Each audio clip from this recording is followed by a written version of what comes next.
Hey everybody, I'm Hugh Brownstone for Three Blind Men and an Elephant, and I'll keep this brief. Now that I've had both Sony's recently announced $1,300 50mm 1.4 G Master and Sigma's 51.4 DGDN Art in hand, the choice between the two is not a matter of image quality, autofocus performance, or weather sealing. Both are close enough across all three decision criteria, especially autofocus performance now due to a new linear focus actuator in the Sigma first seen in their 60-600. That any differences one may note are more likely to be a function of margin of error, either in testing or copy-to-copy variation. Instead, it really boils down to this: dollars versus ounces and cubic inches, or aesthetics, or brand preferences. About these last two decision parameters, I have nothing to contribute. I think both companies are terrific. Setting those aside, then, the question is simply this: are you willing to pay 35% more for the Sony $450 to carry a lens 8% smaller and 22% lighter? I think that's it. Seriously. Out in the real world, both were a joy to shoot, both delivered uber crispy results with lovely subject background separation. Although, don't even think about asking me about the quality of the bokeh balls, because the dirty little secret is that anyone judging an image by the quality of bokeh balls is attempting to discern a distinction without a difference. I mean, for f***'s sake, the whole purpose of shallow depth of field is to focus the viewer's attention on the object in focus, not the other way around. More important than which of these is better is whether or not you need a 1.4 or 50 millimeters. Would you be better off with a slightly slower 1.8 or f2, possibly a 2.5 or 2.8? Would you be better off with a 35 or 40 millimeter field of view, maybe a 65? What if you wanted to go even shallower?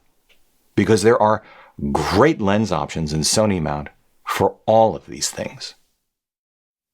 How about Sony's $600 50 2.5 or 42.5? When I had both of them in hand, I found I gravitated to the 40 actually, but both were very crispy and super small.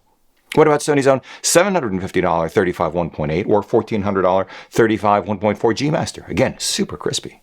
What about Sigma's I-Series, $640 35 and $700 65 f2s, or their $900 35 1.4 DGDN Art? The 65 f2 and 35 1.4 are also super crispy. The 35-2 a little less so. And then, of course, there's Sony's $2,000 50mm 1.2 G Master. I didn't even mention Zeiss's 40mm f2 Batis nor Voigtlander's manual focus 40mm 1.2. Confused yet? Let me bring it home this way. I'd tell you that if you could only have one lens, or only one prime lens, it should be a 50. If you could only have 150, I tell you to make it an autofocusing 50, 1.4, 1.8, or f2. There is a minor but observable difference in subject separation between even f2 and 2.8. More of a difference between 2.8 and 1.4, of course.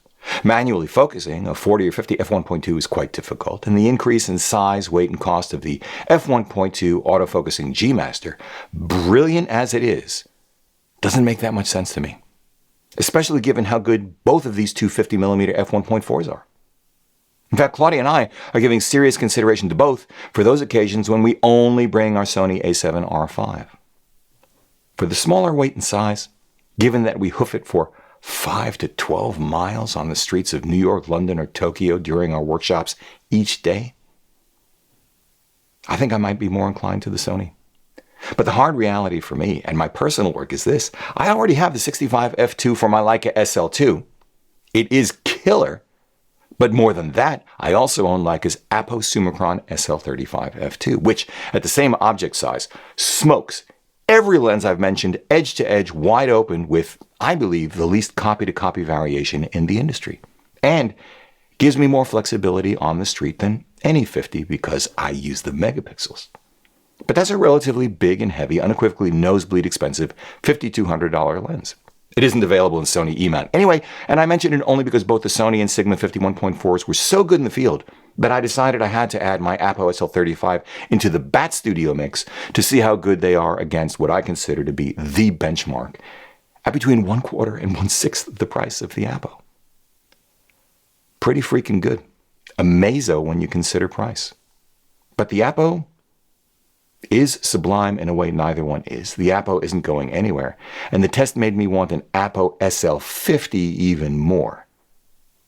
Then again, want and need are two different things, right? Right? This video is brought to you by Squarespace. From custom domains to beautiful websites using their easily customizable templates that you can have up and running in minutes, e-commerce, email and email marketing, SEO, analytics and scheduling, Squarespace does it all and has done it for us for the last 6 years. If you are a small to mid-sized business in any industry, Squarespace is the place to go for all of your website needs. Hop over to www.squarespace.com/Hugh for a free trial. And if you like what you see and want to move forward, receive 10% off your first order by using the discount code Hugh at checkout. Thanks, Squarespace. If you like what you've seen here today, please give a thumbs up, subscribe to the channel, join the conversation in the comment section below because this is an exceptional audience. If you'd like help with a portfolio review, gear selection, finding or honing your artistic voice, sign up for a one-on-one mentoring video call via Zoom at 3bmep.com/booking. Finally, please consider supporting our work by using the no-cost You affiliate links down below, sending us coffee money via PayPal, or most especially, joining us on Patreon, links down below as well. However you choose to support us, as always, we thank you for it.